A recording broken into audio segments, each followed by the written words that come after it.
Before I start, some of you guys may have noticed a slight pattern with my console videos, as if I'm travelling through time. And for those that have asked, I can confirm that I'll be looking at the N64, the Sega Saturn and the PlayStation in the future. And with that being said, let's go on with the video.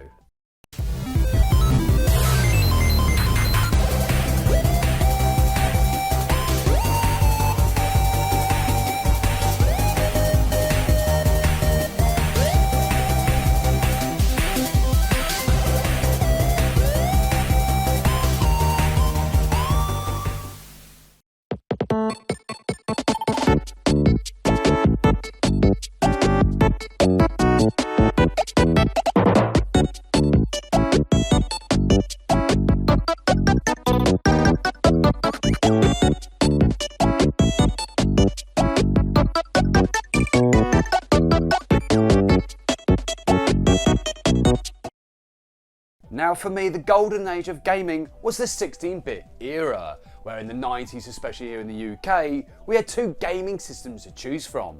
I don't believe it! There was the Sega Mega Drive as well as the Super Nintendo, which of course were the subject of playground arguments. Obviously I love the Sega Mega Drive, including those games that star a certain blue hedgehog, but my journey into gaming actually began on the NES and the infamous Legend of Zelda. Neat. This 8-bit console from Nintendo laid the foundations for its successor, the Super Nintendo. But to appreciate this amazing gaming system and some of the fantastic titles found on it, we have to go back to the past to see where it all began. Since the early 80s, Nintendo have gone on to become one of the leading gaming developers ever since the video game crash of 1983. And from the rubble of a different era of gaming, Nintendo graced the world with the NES, a grey box of fun full of 8-bit goodness. Even though Nintendo were dominating the gaming scene, eventually they would have stiff competition with another legendary developer known as Sega.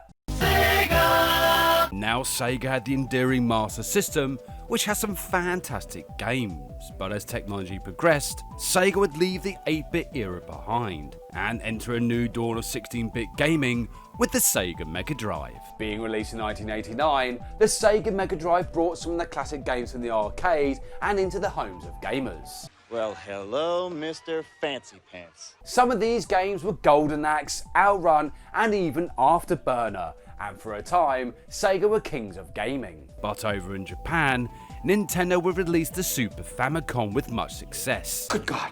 And from this success, the 16-bit console from Nintendo would eventually leave Japan and head towards the West, but under a new name, the Super Nintendo. While the design of the Super Nintendo still retained most of the aesthetics of its Japanese counterpart, especially here in the UK, it was the version over in the States that took on a different style, which even now looks really good.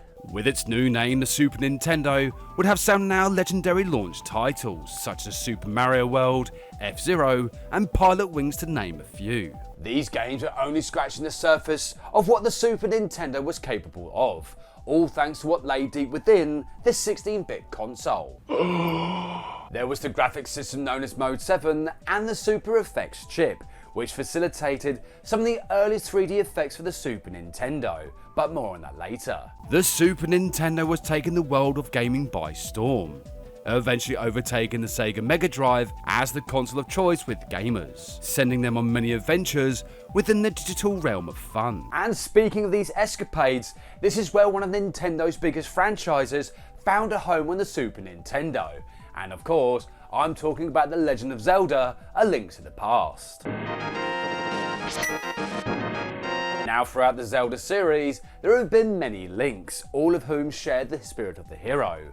And despite being released over 30 years ago, A Link to the Past is still magical to play even now. Whoa, nice graphics. I'd like to get my hands on that game. Some of the now classic titles were being released on the 16-bit console from Nintendo, with the likes of Turtles in Time, Legend of the Mystical Ninja, and even Super Castlevania 4 being highly popular games. Super Castlevania 4 was pretty much perfect, with decent gameplay and precise controls, and such was the Super Nintendo's popularity that even a legendary fighting game for the arcade would eventually make its home on the 16-bit console from Nintendo. At the time, Street Fighter II was perhaps the greatest fighting game to grace the arcade scene. But when it was announced that Capcom would port their cherished fighting title onto the Super Nintendo, there was a lot of hype with gamers essentially creating a fever pitch. With a very high retail price, gamers in their droves sought out Street Fighter II, which became an instant classic for the Super Nintendo, and eventually went on to become the 5th best-selling game for the 16-bit system. Shut up and take my money! Coming back to the Super Effects chip I mentioned earlier, it was the release of Star Fox, otherwise known as Starwing in the UK, that this wondrous piece of technology came into play. The world of gaming was now on the precipice of a new era of entertainment, especially for gamers. And thanks to the power of the Super Effects chip, Star Fox was an instant hit, and other games made use of this new technology, which of course were Pilot Wings, Dirt Tracks, and even Doom. Now for those that know me, Doom is up there as one of my favourite games of all time.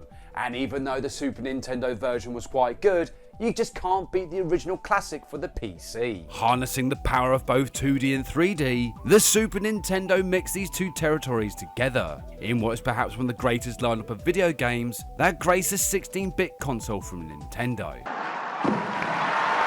Now Donkey Kong is one of the many amazing titles available for the Super Nintendo. However, there is another game that stars a certain bounty hunter that even now is held in high regard. Super Metroid for some has gone down in history as one of the greatest games of all time. Very much like Super Castlevania 4, Super Metroid had near perfect controls, and when combined with a great story as well as an entire planet to explore, it's easy to see why Super Metroid is one of the best titles for the Super Nintendo. You're goddamn right. Nintendo gamers were in love with its amazing 16-bit console, especially with titles such as Killer Instinct, Super Punch-Out and the brilliant Earthbound gracing the gaming scene. A unique game that has garnered a loyal fan base since release, and one I'll definitely be coming back to in the future. With each month passing by, the sun would soon begin its descent on the era of the Super Nintendo, but not before another collection of games would find themselves gracing this iconic 16-bit system. I absolutely love Chrono Trigger. It's an amazing game with a fantastic story that has 13 different endings, which I really should unlock. 7 out of 13 so far. That's pretty good. Overall, while the NES has set the groundwork within the world of gaming, the Super Nintendo had built upon its foundation and went on to become a part of gaming history alongside its greatest rival, the Sega Mega Drive. Now some older gamers can recall the very first moment they turned on the Super Nintendo, which then took them into a fantasy world of adventure and make-believe. An adventure!